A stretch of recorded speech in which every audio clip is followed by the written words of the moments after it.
Okay, like I mentioned, I'm going to feature a book once a week or once every 2 weeks, and I would like the other members to do the same thing also. We can talk about it and what good it does and what you use and what your approaches are. Now, I receive many new publications, and I am very busy, fortunately, that I do a lot of teaching, a lot of recording, a lot of playing, and a whole lot of practicing. And when I receive a publication, I kind of put it to the side, and when I do get time, I research or I look at the book and see what it's all about. Now, today, in today's market, there's an abundance of new publications. Same thing usually, this is your right hand, this is your left hand, these are eighth notes, and this is a rock pattern, this is what is used in this particular song, so on and so forth. And just another book, nothing new said. And what can you say? Somebody's just trying to make a name for themselves. Now, I received this book, DrumOpedia, and this was written by Dan BRITT. Now, Dan BRITT is from New Jersey, great drummer, great educator. And I've developed somewhat of a friendship after I read the book and started to use the book. And one of the main reasons why I use the book is as follows. You have, as a teacher, a different age brackets. And the book is for beginner drum set. And I started to use it just recently. And it has proven to me and shown me great results, not just in playing, but in attitude. And, a teacher's job, I feel, is when someone 12, 13, 14, 30, or 40 want to play drums, they have a particular passion or something that lit that passion.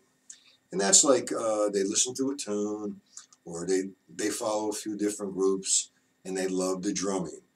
Blazing double bass drums, outrageous singles, a nice groove, so on and so forth. And that's, when a person is like 13, 14, or 20 or 30, you can talk to them about what they really need to accomplish that. However, when you get a young student, 10, 11, 12, he has a dream to be a drummer. And how do we light that passion?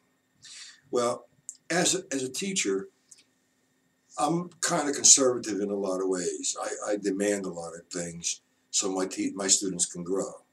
And I don't have the same criteria for everyone. Everyone is different. But it's the usual. This is a quarter note. This is an eighth note. This is a triplet. This is how you hold a stick. It's downstroke. It's upstroke. These are rudiments, and you have to learn how to read. All of that.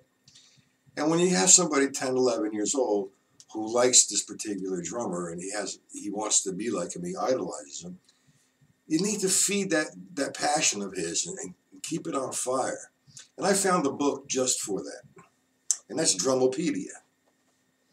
Now, I reviewed the book and I said, okay, what does a drum student want to do? He wants to play the drum set immediately. Not drum pad. A drum pad turns them off. They don't understand the importance of a drum pad. It's like if you were a trumpet player. You just get a mouthpiece and start hitting, blowing through a mouthpiece. No, you have a trumpet.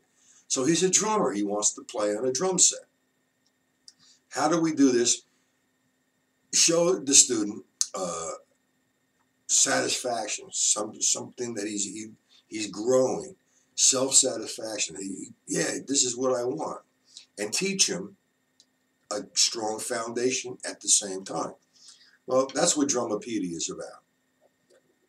It makes the drum student of that age keeps his passion going. Yeah, it's showing you eighth notes, and this is your bass drum, this is your hi-hat, so on and so forth. And the student really enjoys that. Oh, wow, this is what I really want to do. This is it. As opposed to just showing him a full stroke or a downstroke or taps. And then I'll see you next week. And after a period of 3 or 4 weeks, his interest is going. His passion is dying. But this book keeps the passion of the student on fire. It's designed very, very well. It shows the student the difference between quarter notes and eighth notes and where to place the drum, the bass drum and the snare drum, and counting systems. Now, the student's all excited about this. Oh, wow, this is how you do that. And it, like I said, keeps the passion going. Now, as a teacher, when you're showing your student things like this, now you can institute your criteria. This is a paradiddle. This is what you can do with a paradiddle on the drum set. Now you have established a line of communication. Now, I have my ways. I'm conservative in a lot of ways. I am not closed-minded. I'm always open to new things and better ways to teach. And this is one book that I really feel is perfect for that, especially the young student. It's designed for that. And like I said, it's not just the young student, it's the beginner. But most students that begin are of that age, 10, 11, 12, maybe 15. When you reach 20, 30, like I said, the communication's a little bit different. They're sort of an adult at that particular time, and you can kind of communicate to them a lot differently. But DrumOpedia takes you right to it on the drum set and on the drum pad.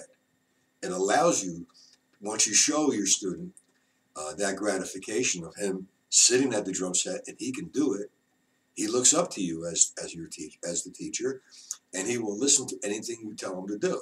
And that's a good thing, because you're going to tell him, this is a downstroke now, this is a tap, this is why you need to learn rudiments. And you kind of demonstrate on the drum set what you're teaching on the drum pad, which is a standard thing everybody does.